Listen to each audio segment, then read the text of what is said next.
Okay, so well, I'm going to explain two examples of our recent work today on hybrid metaheuristics, which is one of our main lines of work in the last 10-15 years, I would say.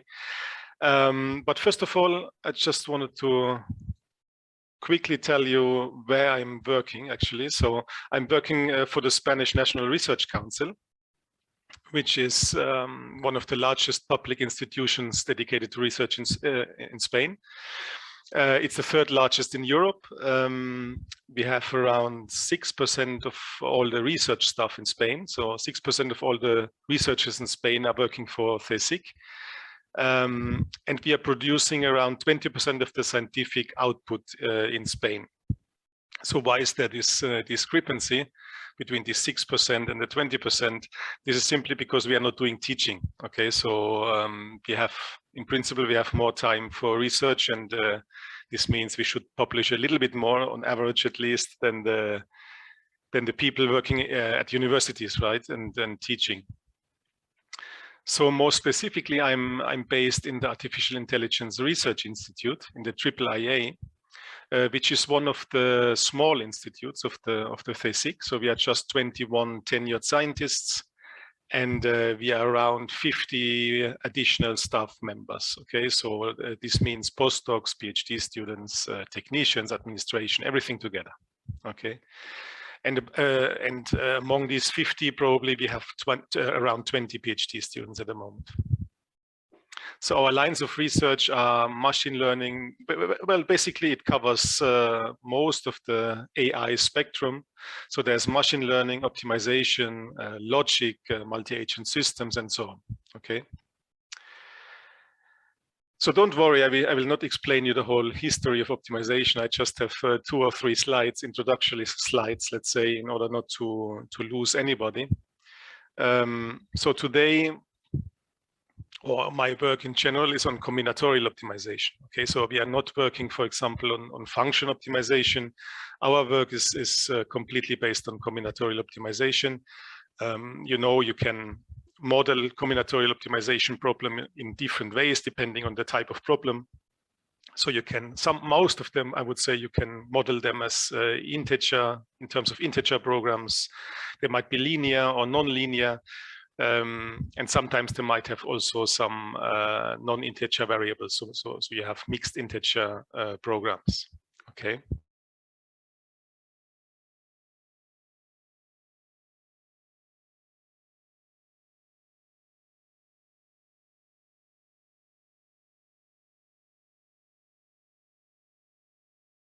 Example, in terms of timetabling problems, for example, at universities. And at the bottom there, you have 3 well-known or emblematic examples, let's say. The one in the middle, let's just talk about the one in the middle, is a vehicle routing problem. So this is a large family of combinatorial optimization problems where you have 1 or more depots, you have a fleet of vehicles which might be homogeneous or heterogeneous, so they might be all the same or not. And you have clients, they have demands. You have to serve all the clients. So you have to find routes for the vehicles subject to different constraints. And of course, what you want to do is, for example, minimizing the number of vehicles or minimizing the distance that you travel with the vehicles. Okay, so there are, you can imagine different objective functions. And of course, this is just a very simple example of a vehicle routing problem. For example, at the moment with a PhD student, we are looking into electric vehicle routing problems in 2 echelon settings with partial delivery and so on. So these problems can be basically arbitrarily complex if you want. Okay. So when we have a problem, of course, we need an algorithm for solving that problem. And generally, we distinguish between exact techniques on one side. So some of these problems you might be able to solve with algorithms like dynamic programming or with branch and bound type of algorithms, so tree search algorithms. So with exact techniques, in other words, But if you cannot do that, for example, because of the problem instance is too large or too complex, then people use approximate techniques, as you know. And there you have everything from simple greedy heuristics that build solutions in a constructive way, step by step, up to metaheuristics. There you have a whole range of different algorithms. And as Frank already said, so my work initially was mostly based on uncollinear optimization. Nowadays, we are using many other metaheuristics in our hybrid algorithms. Okay, so in my group here, we are basically working on two main topics. One is swarm intelligence techniques for solving combinatorial problems. So uncollinear optimization would be one of them. And on the other side, we are working on hybrid techniques, hybrid metaheuristics, okay, that combine metaheuristics with some other technique for optimization. And if you combine metaheuristics with mathematical programming techniques, then you can also call them Matheuristics. Okay. So what is a hybrid metaheuristic? Well, the problem is there is no precise definition.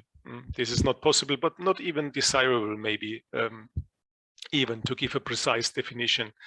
What we can do is we can give a possible characterization. Okay, so we can say that a hybrid metaheuristic is a technique that results from the combination of a metaheuristic with other techniques for optimization. Okay, so this might be another metaheuristic, this might be branch and bound, dynamic programming, ILP techniques, and so on.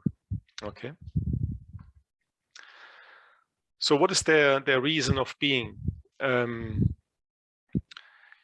Generally, what you find when you solve a specific problem, here I'm putting a problem instance size on the x-axis, but this is just an example. You might have also problem complexity there or difficulty in some sense. Okay, but when you're dealing with small enough problems, let's say, and this small enough could mean sometimes really large, because the TSP, for example, the traveling salesman problem, can be solved to optimality for thousands of cities. Okay, but anyway, for every problem that you solve, you reach at some point a phase transition where exact techniques stop working.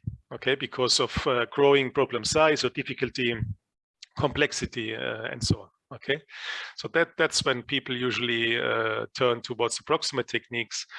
But then when you go to really large scale problems, then sometimes even metaheuristics might be lost in the large search spaces that are inherent to these problems. Okay, so this is where people use usually hybrid metaheuristics, because they exploit synergies between exact, well-designed hybrid algorithms, exploit synergies between exact and approximate algorithms. And in this way, they can sometimes excel in the context of large-scale problem instances.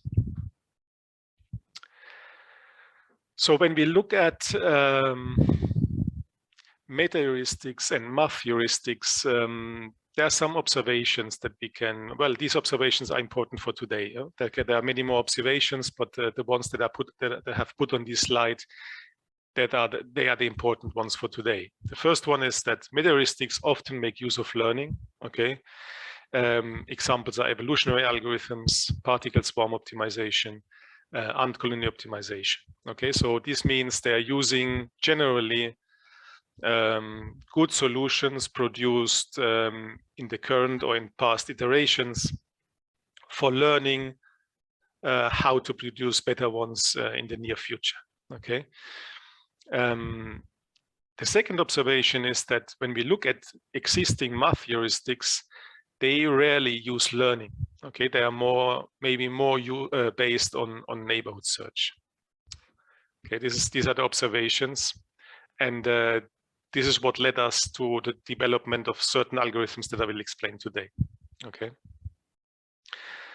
When you think about Matheuristics, I would say the Matheuristic nowadays, or the standard is large neighborhood search. Okay, nearly everyone knows large neighborhood search. So as the name already says, this is an algorithm that is using large neighborhoods. Okay, so every solution has many neighbors in this algorithm. In general, we can say, so when we are using a neighborhood search-based method that uses small neighborhoods, then the advantage is that it's fast to find an improving neighbor of a current solution. Okay, because every solution has just very few neighbors, or few enough neighbors. The disadvantage on the other side is that the average quality of the local minima is then low. Okay, so you need to apply many times hill climbing in order to arrive to really good local minima at some point. On the other side, when you have large neighborhoods, so when you have a technique that uses large neighborhoods, the advantage is that the average quality of the local minima is high. Okay, there are also much less local minima.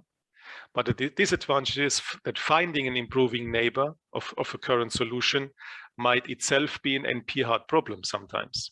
Okay, so there are different ways of examining large neighborhoods.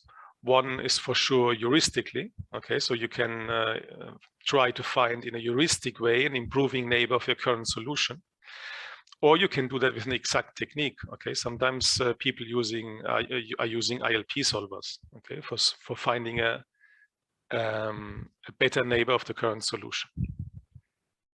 Well, this is the general, let's say, a general flow chart that shows a solution destruction-based large neighborhood search, which is most probably the most used variant of large neighborhood search. So you generate an initial solution, S.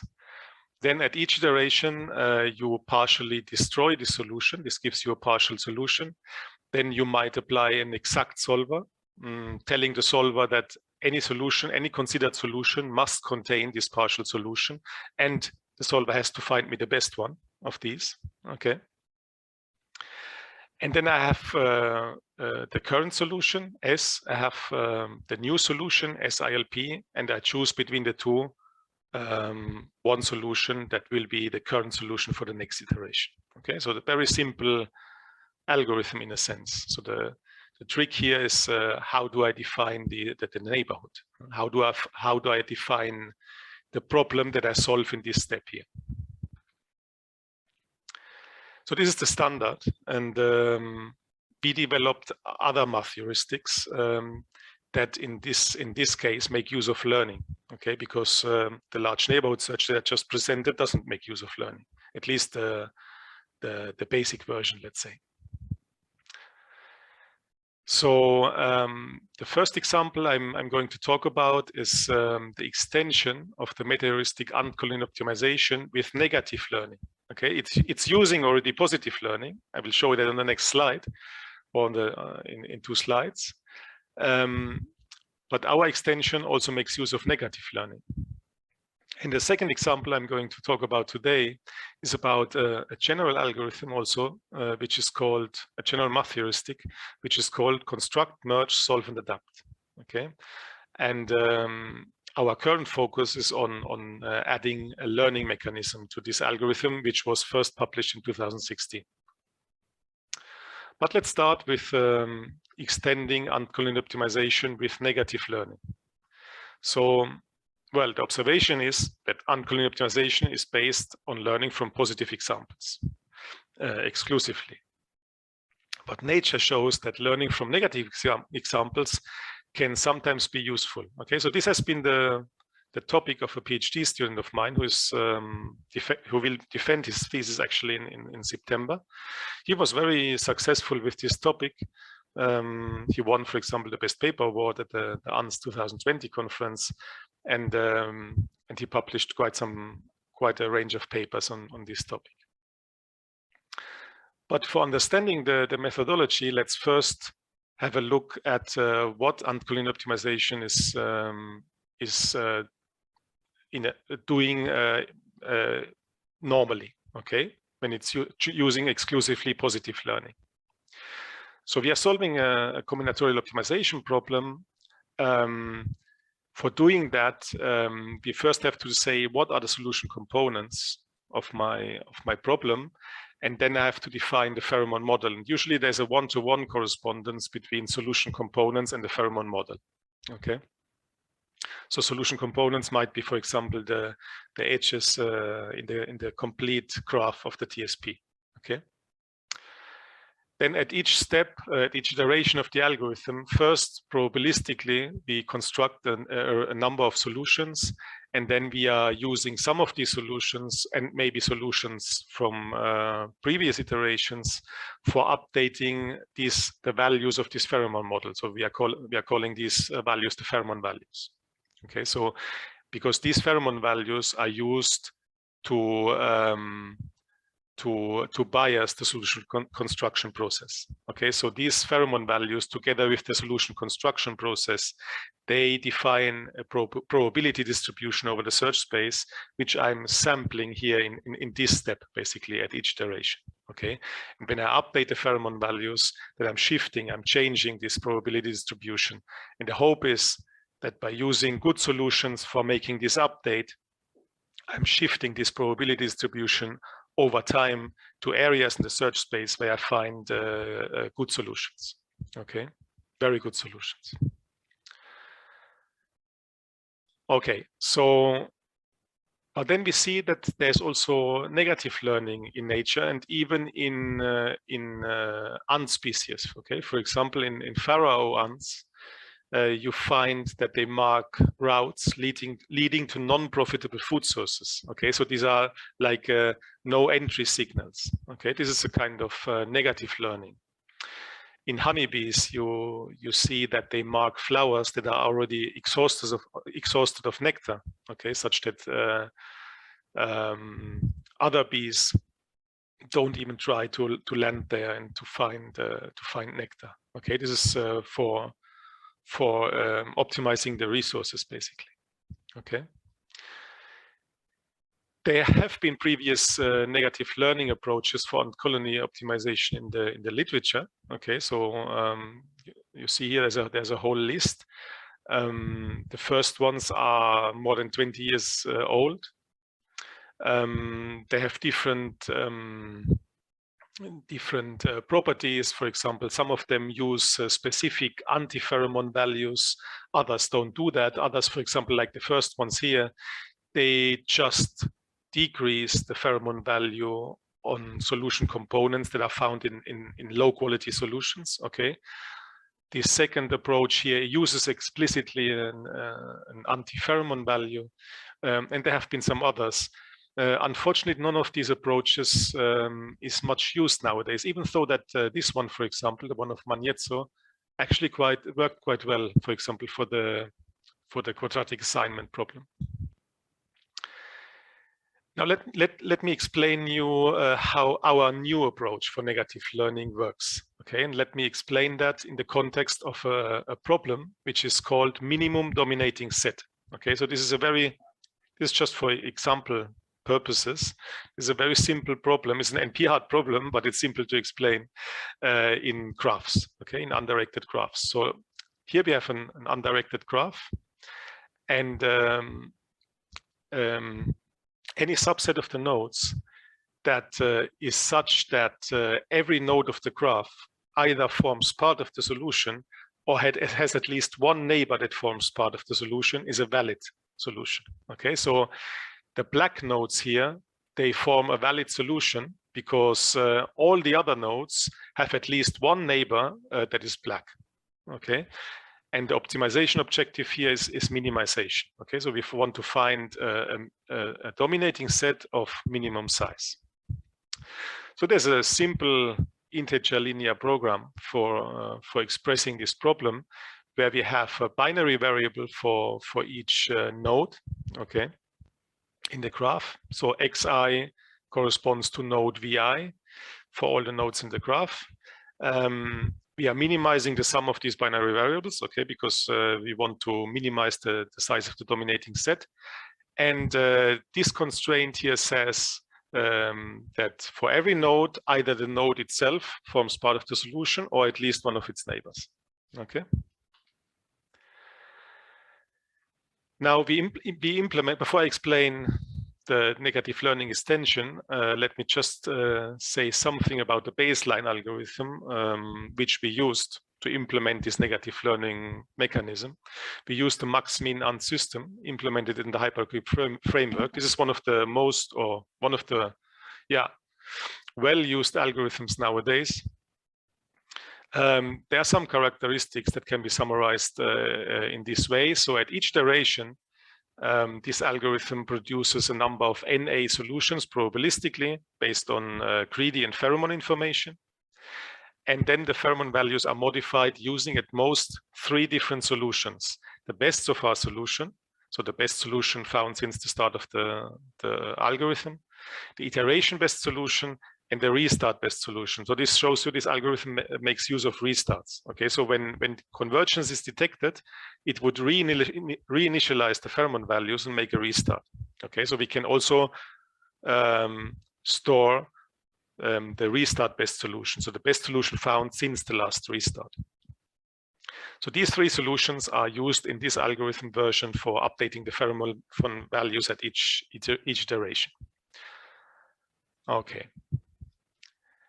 Now, our negative learning extension makes use of 2 different pheromone models. Okay, the standard pheromones, and the standard pheromone in the case of the minimum dominating set problem has a pheromone value tau I for each node vi of the input graph.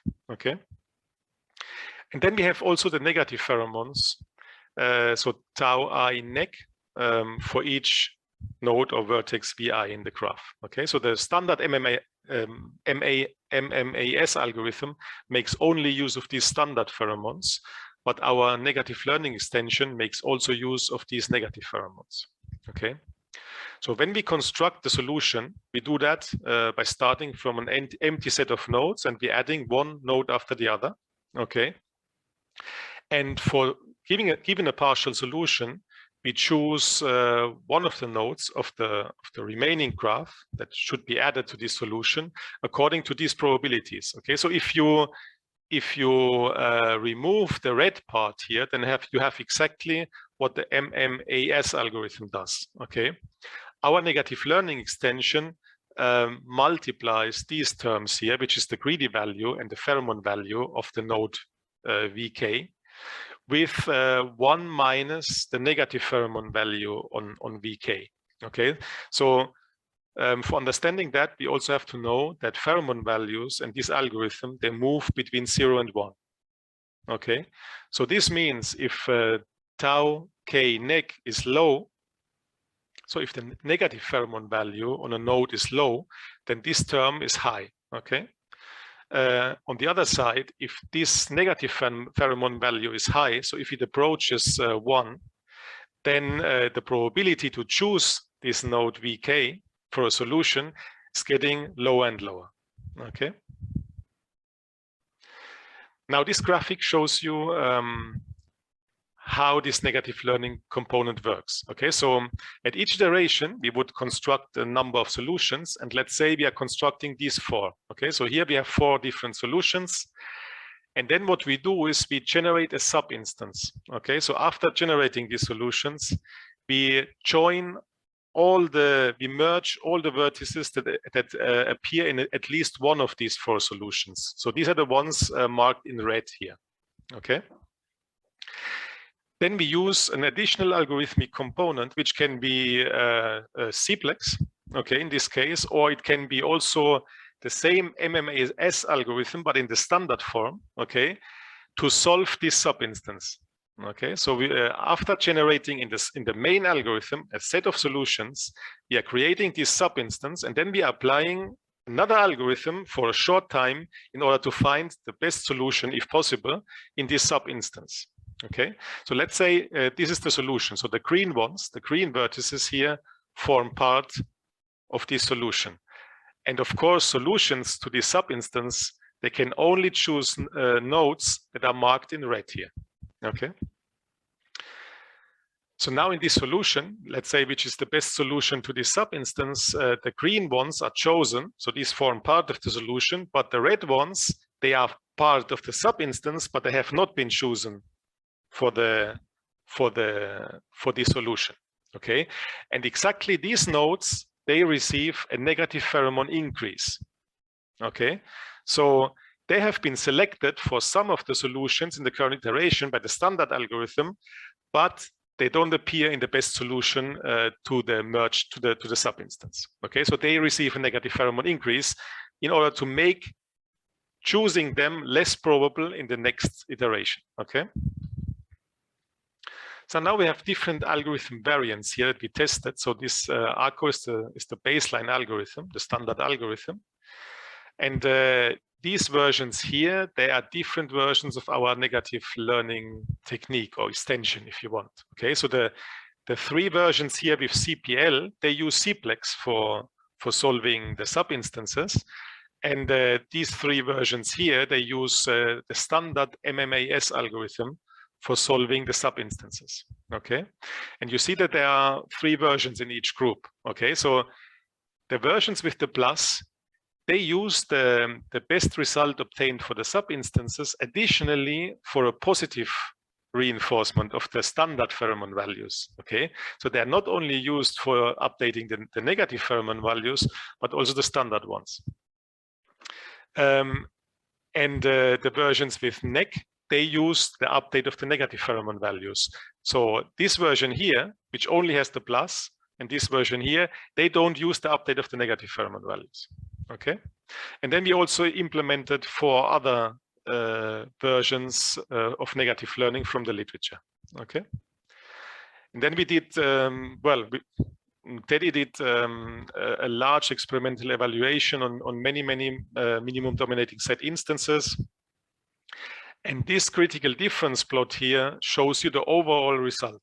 Okay, so in such a critical difference plot, the average rank of each algorithm for all the 160 instances in this case is on the x-axis. Okay, so the lower this number, this average rank, the better. Okay, so this algorithm here has the best average rank. If you find these bold bars joining the markers of 2 or more algorithms, then this means that there's no, from a statistical point of view, there's no difference. Okay. So what we can see is, first of all, that all 6 negative learning versions improve over the standard algorithm and the 4 variants from the literature. Okay, this was already something very nice. And the second thing is that the ones that they are using Cplex for solving subinstances work better than the ones using ant-colony optimization. Okay, so it's really important to solve subinstances well to get the best solution in the subinstances, in order not to punish, let's say, solution components that shouldn't be punished. Okay.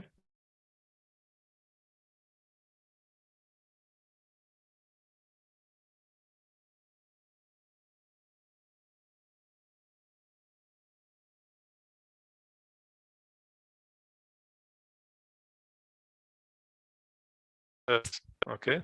So, but in an overall picture, statistically, they are performing the same. Just one slide about the comparison to the state of the art, okay? Because the state of the art, as you can imagine, for the minimum dominated set problem, is very much dominated by recent local search, sophisticated local search algorithms. And we have chosen one of these instance sets here. So each row shows the results for 10 different problem instances, and the ones in blue and with gray background are the best results for each row. Okay, so what we can see is that at least for this instance set, our negative learning approach actually can compete with the best local search algorithms which are out there. Okay, I have to admit that when we go to larger problem instances, then the local search based techniques, they are better. Okay, so this was the first example. The second example is about one of the algorithms that we also developed in our group. Is a general algorithm for for combinatorial optimization. It's called construct, merge, solve, and adapt. Okay, so it's a Matheuristic, as you will see, and it's a very simple algorithm in a sense. And our current objective, well, the initial version was developed by a PhD student of mine called Pedro Pinacho, and I have another PhD student that currently tries to add learning to this algorithm. Okay. So I want to explain this algorithm also in the context of a rather simple to explain problem. It's also related to a minimum dominating set. In this case, it's a problem that is called minimum positive influence dominating set problem. So in this problem, we are given an undirected graph, okay, like in the case of the minimum dominating set problem, and a valid solution is also a subset of the nodes of the graph. It has to be a dominating set such that each vertex has at least half of its neighbors in the solution. Okay, so we want to find the solution of minimal size. Now this shows you the difference here, this graphic between MDS, so minimum dominating set solutions, and minimum positive influence dominating set solutions. So given this graph here, this node, this one gray node, is of course the optimal MDS solution, because every node in the graph has this node as neighbor. Okay. This is not an MPIDS solution, because this node, for example, has 3 neighbors, okay, V1, V5, and V7, but in this solution here, it has only 1 neighbor in the solution, so it's not a valid MPIDS solution, okay, because it needs at least half of its neighbors in the solution. So on the right here, you see the optimal or one of the optimal MPIDS solutions. Okay, so here you have to choose these 5 vertices. And then every node in the graph has at least half of its neighbors in the solution. There's also, again, a simple ILP model for modeling this problem. Again, we have a binary variable for each node in the graph. We sum over all the binary variables. We want to minimize that. And for each node, we have this constraint here, which says that if I sum over the binary variables of all the neighbors of this node, then this must be at least half. Okay. Okay, so this is the problem. Now let me explain the construct, merge, solve, and adapt algorithm. Okay, so this algorithm description is already made for explaining the MPIDS problem. Okay, so for solving the MPIDS problem, this is not general anymore. After explaining that, I will tell you what the general version would be. So we have a complete set of vertices of the input graph V, and we have a set V prime, which is a subset of V, which is called our sub-instance. Okay, and at the beginning, I should have put that here. At the beginning, V prime is empty. So the first action of the algorithm is setting the age of all nodes Vi of the input graph to 0. So this is an important mechanism of the algorithm. It has age values for all the nodes or all the solution components, if you want, of the problem. Okay, and at the beginning, they are put to 0. Then at each iteration, we are iterating over these 4 steps. Okay, so first, we probabilistically generate NA solutions. So we might use a greedy heuristic and use that in a probabilistic way. So this V hat is the set of all vertices used in these solutions, or in these NA solutions. I add them to V prime, and then I solve the sub-instance. In this case, with Cplex, okay, because we have an ILP model.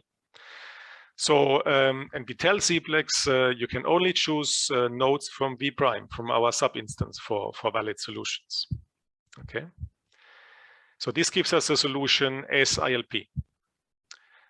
After that step, we increment the age of all nodes in our sub-instance, and we set the age of all nodes that are in the best solution to this sub-instance to 0. Okay, so in a sense, if a node appears in the best solution to the subinstance, well, its age is set back to 0, and all other nodes get their age increased, okay, incremented by 1. And the last step of each iteration is done by removing from V prime all nodes whose age is equal to age max. Okay, so this is also an important parameter of the algorithm. If the age of a component of a node in the subinstance reaches age max, it's kicked out of the subinstance. Okay, so how can this happen? This happens when during the last age max iterations, this node did not appear in the best solution to the subinstance. Okay, so this means in a sense that this node is not useful and is only slowing down the solver. Okay, so we kick it out of the subinstance. Now, if you change here all occurrences of nodes and vertices with solution components, then you have a general algorithm. Okay, so you could also run this algorithm for the TSP if you see solution components as edges, okay, of the TSP graph, and so on. So in principle, you can apply this algorithm. I don't want to say to all, but to many combinatorial problems. Okay, so in this case, what we need for solving the MPIDS problem, what we need for solving this problem with CMSA is a solution construction mechanism and an ILP model. Okay, the ILP model, we have seen it already. The solution construction mechanism is also is very simple. Okay, every time we construct a solution, we start with an empty set, and then at each step we choose one of the vertices, well, the one with the smallest subindex, which is not covered yet, okay, which doesn't have at least half of its neighbors in the solution. And while this node VI is not covered, we are choosing, according to a greedy function, nodes from the neighbors, from the not selected neighbors of this node. Okay, so we are adding neighbors of this node until half of the neighbors form part of the solution. Okay, this is what we are doing.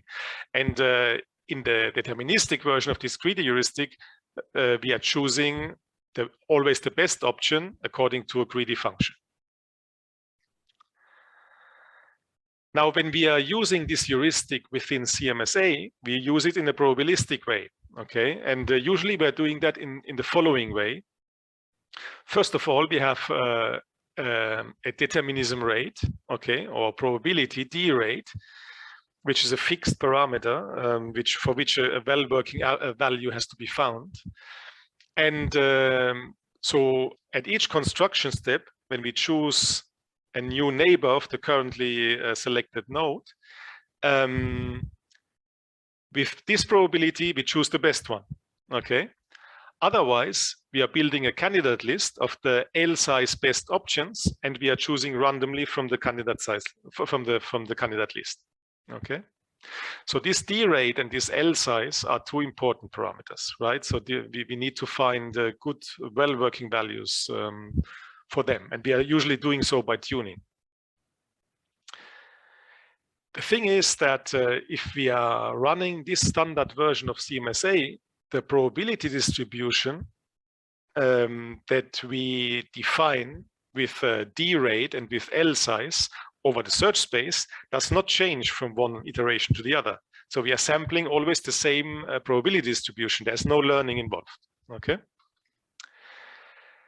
Now the first thing that my new PhD student did for adding a kind of learning or self-adaptation, if you want, is biasing the construction of new solutions always with the best solution found so far. Okay, so we use the standard mechanism, but we exchange the greedy function that we used with this new greedy function eta star. Okay, and this eta star multiplies the greedy function value of a candidate node with some value m which is greater than 0.5. So this is something which also must be is obtained by tuning, let's say. Okay. Well, this is limited by 1. Okay, so if I put this to 1, then basically what I'm doing is I'm generating the best of our solution over and over again. Okay. Otherwise, if it's smaller, then I'm biasing simply the solution constructions towards this best of our solution. Okay. And for choosing an option at each construction step, we are choosing by means of roulette wheel selection. Okay, according to these eta star values. Now let's just see some comparisons here to see how that works. Okay, because one of the objectives, let's say, of this change of the CMSA algorithm was also to make it more robust with regards to the parameter values. Okay, so we didn't want to do a lot of tuning for different subsets of instances. So these are results for small and medium-sized social networks. And we see here the best results over 10 runs on the left and the average results over 10 runs on the right. We see 2 algorithms from the literature. So this HSIA and this other one, ILP-MA, they are from the literature. This is the standard CMSA algorithm, and this is our learning variant, simple learning variant. Okay. So CMSA, standard one, was specifically tuned for this set. And for CMSA-L, we simply chose an M value, which we found well working. Okay, so tuning by hand, if you want. So the results are basically very similar. Okay, there's not much difference. What we can see is that both improve a lot over the 2 algorithms from the literature. Now, the good thing is when we go to large networks, and the CMSA-L algorithm still works with the same parameter values, and CMSA, the standard version, is again specifically tuned, okay, for these larger networks. We can see that the learning variant has now clearly an advantage over the standard version. Okay, so this is very encouraging. And in the meanwhile, my student has also proceeded with adding more components to this learning variant, and the results are even better. Okay, so there's a paper at the moment under submission. Okay, but what I hope is that you understood basically the principal way of working of the CMSA algorithm. This would be nice. So as a last topic for today, let's see. Okay, I think I have 5 minutes left, and then we have some time for questions. I just want to mention a work that I did with Gabriela Ochoa and Catherine Malin about search trajectory networks. Okay, so this is a tool for analyzing, visualizing the search trajectories of metaheuristics or optimization algorithms in general in the search space. Okay, because sometimes or often when we only look at numerical results, and we see some algorithm is better than the other, we still don't understand why this is the case. Okay, so the objective here was to generate a tool that would help to understand differences in algorithms, and which in turn could help to improve them. Okay, so this tool, you can find it as a number of R scripts in this GitHub repository here. So you have the link here. But one of my students at the moment is also working on developing a web application that makes the use of this tool simplifies the use of this tool a lot. Okay. So let's just see visualization examples or what the tool does. Okay. So in this toy example, we have 2 algorithms. In this case, it's a differential evolution algorithm. It's an iterated local search algorithm. We see 3 trajectories, so 3 runs of each algorithm to the same problem instance. So the orange trajectories are from differential evolution. The blue ones are from iterated local search. The red dot is the best solution found. Okay.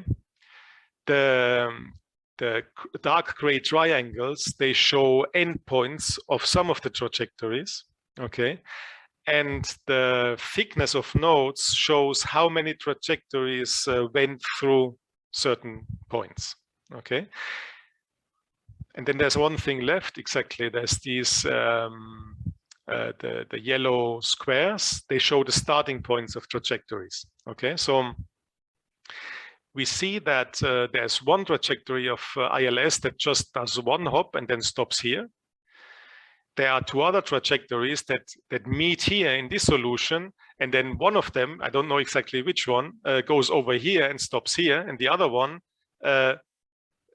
goes over here and finds the best solution found. Okay, the three trajectories of differential evolution, they are generally larger, okay, longer. There are two runs that join here and then find the best solution. And there is one other one that stops actually here. Okay. Now, but this is a toy example, just to explain what these graphics show. Now, this is a real example for an instance of the p-median problem. And here we have three different algorithms. Okay. We have an ant colony algorithm, which are the green trajectories. We have a biased random key genetic algorithm, which are the orange ones, and we have an iterated local search, which are the blue trajectories. Okay. Now, interesting here is that well, there are two solutions, two best found solutions, so two solutions of the same quality. Okay, and this one over here seems to attract the ant colony trajectories. Okay, so most of them, they actually end up in this solution. And the other one actually attracts the ILS trajectories. Okay, so both algorithms, the two different algorithms, they seem to be attracted by different attractors in the search space. Okay. The biased random key genetic algorithm in this case is clearly the worst algorithm, okay, because some of the trajectories are simply lost in a sense, okay, so they don't have any overlap with other trajectories, and there doesn't seem to be a common attractor for the biased random key genetic algorithm in this problem instance, okay. So you can extract quite a lot of knowledge from these graphics. And as I said, you can go to this website. You can try. There's an explanation of in which format you need the output data, and then you can use it. So I would be happy if some of you would like to try. Okay, so let me just summarize. I showed you two different algorithms, hybrid algorithms from our recent work. So the first one was about adding negative learning to ant colony optimization. The results significantly improve over the standard algorithm. We have now many examples, or a whole range of examples where this is the case. Okay, so we didn't find a single case where negative learning didn't improve the standard algorithm. And the second example was on adding learning to the CMSA algorithm, which also improves, but in a sense that it's much more robust simply. Okay, so the learning variant is seems to be more robust than the standard CMSA version. Well, we will certainly go on with our work on hybrids and adding learning mechanisms to Matheuristics. I think this is a quite promising or rewarding line of research. I also have a new PhD student that has just started a few months ago, and he is working on combinations of metaheuristics with machine learning, deep learning. So the hot topic of the last 3 years, let's say. Okay, so just some literature to end. Actually, I'm looking personally. I'm looking a lot at this handbook of Matheuristics. I think it's a really good book. And if you want to know more about hybrid Matheuristics, there's a book that I wrote with Günther Reidel in 2016. So there's also a chapter about this CMSA algorithm. Okay, so thanks for your attention. And if there are any questions, I'm happy to take them.